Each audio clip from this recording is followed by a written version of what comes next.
The problem with the stem cells, from our patient's own body is as follows.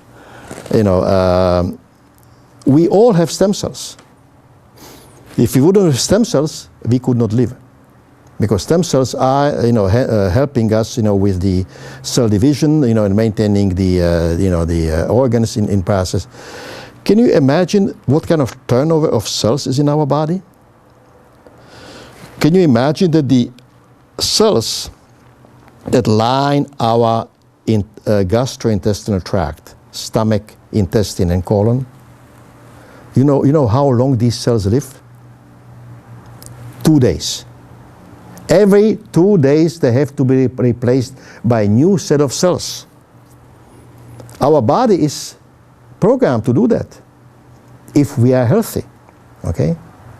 If the body cannot keep up, with the loss, then the number of cells which are being replaced in the gastrointestinal tract is gradually diminishing, and at a certain point in time, it starts to, alter the normal function of the stomach and intestine and colon. All right, and it's getting worse and worse that this will become a disease. Intestinal disease or stomach disease or colon disease, and eventually if it keeps on going on and on and on, that organ will fail. All right. Now imagine that it is an organ with colon, we can maybe do something about it, but imagine that this would be organ like kidneys or heart and so on and so forth. Then the only thing you can do there is to do organ transplantation. You cannot save the life of such a patient. And so once more, all cells in our body go through a turnover. Now, red blood cells will live 120 days. But white blood cells, 2 days. Very important, lymphocytes live about 4 days, after which they have to be replaced, you see. So, inside of our body, things are very busy, And there is only, when the regenerative powers of our body are, worsening, and they cannot keep up anymore, there is only one therapy that can actually fix it. It's cell transplantation. Medicine has nothing to offer to restore regenerative powers of the body to normal. Okay. Now, what is very little known, to my great surprise, is, do you know which organ has no regenerative power? Heart. The heart muscle fibers have no power to regenerate. Imagine what happens, a patient suffers heart attack, okay? And certain percentage of the heart muscle fibers is, damaged to the point of destruction. Patient immediately, upon being brought to the hospital, gets a special kind of scan, which is going to show the cardiologist, how much of that, heart muscle is actually damaged. But scan will not tell him, how many of those cells are gone, permanently, or how many are damaged, so they could be brought back to life. Now, in cardiology, it doesn't make any difference, because destroyed cell or damaged cell is simply non-functioning cell. And so the cardiologist knows, that if it shows 70% of the cells to be non-functioning, that is a death sentence.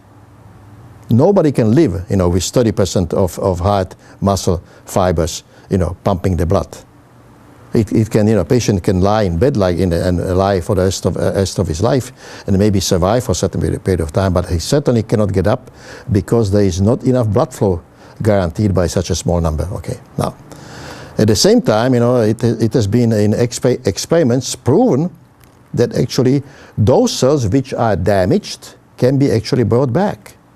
And so the first place was in one of the university hospitals in Paris, France, about 7-8 years ago, when they treated patients in exactly the same type of condition by implanting, the cells, this time taken from the patient's own muscles, from the thigh muscle, okay? And the implantation was done through the, into the coronary artery. about 7 days later, because they needed 7 days to run this, peripheral muscle fibers through a tissue culture to improve its condition. Okay. Now they found out that of these patients that had 70%, functional loss of the heart muscle fibers, half of those were recoverable. So the patient from 70% loss went down to 35. Now with 35% loss of the heart muscle fibers, you will not be running marathon, or mounting Kilimanjaro or something of that sort, but you can live a normal life. Okay, that makes a lot of difference. So after Paris, they continued in this work in Germany, in 2 university hospitals, where they instead of using the peripheral muscle fibers, they took cells from the bone marrow, counting on those mesenchymal cells. And now there is, there is a third place in Hanover. And so overall, it was proven that in reality there is a way to save the life of such a patient. But there is only one way. And the way is called cell transplantation, or in German, cell therapy. All right, now, when we talk about using of the patient's own cells, we already accepted the fact that we all must have stem cells, because without that, this turnover of cells in our body cannot be assured. That is, key ingredient for this whole thing. But we have to also recognize that if I am going to take a cells from my own body and I'm going to be 70 years old, my stem cells are as old as I am. Those stem cells don't have the vitality, and all of the other qualities that has stem cells from the fetus. See, that is the point that we have to understand. Here, you see. And next item is how many different cell types we can get, from our body. We can get, blood, of course. We can get piece of skin. We can get tissue under the skin. We can get fatty tissue, all right? With some great difficulty, we can stick a needle into the liver, and do a liver biopsy, obtain some material that can be, worked on and reimplanted. Likewise, we can do a kidney biopsy. But, we could, for example, poke a needle into the pancreas.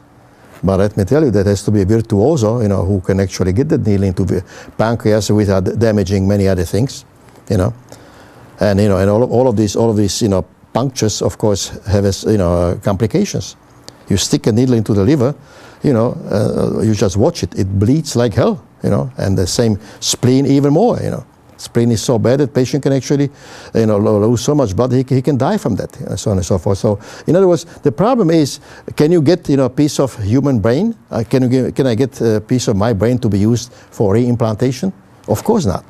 If anybody, I would be locked up in a psychiatric institution, and doctor would be locked in jail for poking, into the patient's brain to get a tissue from the brain. You see, so there's tremendous limitation as to what you can do in terms of being able to get, you see. And the problem is what is happening even in medical journal articles. I was invited speaker at I think year 2008 in Cairo, where Cairo is I don't know if World Health Organization means anything to you. World Health Organization is that part of the United Nations which deals with medicine and healthcare. Center of that is in Geneva, Switzerland, okay, and they have other offices, and one office for the Middle East is in Cairo. So at this place they organized a roundtable, conference about the cell transplantation between Islamic Organization of Medical Science and World Health Organization.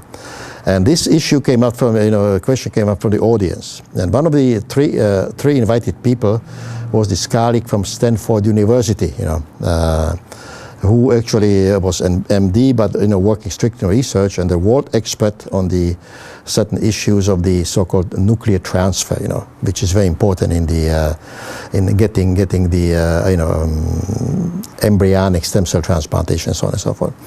And I like very much his answer. He said, "Listen, in laboratory," and because the article that came out was that the skin from prepuce of the penis was taken, and in laboratory modified into all kinds of stem cells, including neurons. And that, of course, in my head, that was clear the answer. And he said, you see, in laboratory you can do all kind of hocus pocus. You can change one cell into another cell and so on and so forth. But the key point is, the moment of truth is, if you have gotten neurons from the skin of prepuce of the penis, implant it. See what it will do. I mean, because he of course told everybody, listen, don't expect anything, because it just cannot happen. Because even though it looks like a neuron, but it is not really functional neuron. It's a sort of Hollywood modification thereof, okay, and so on and so forth. That is the whole point that we are speaking about, you see.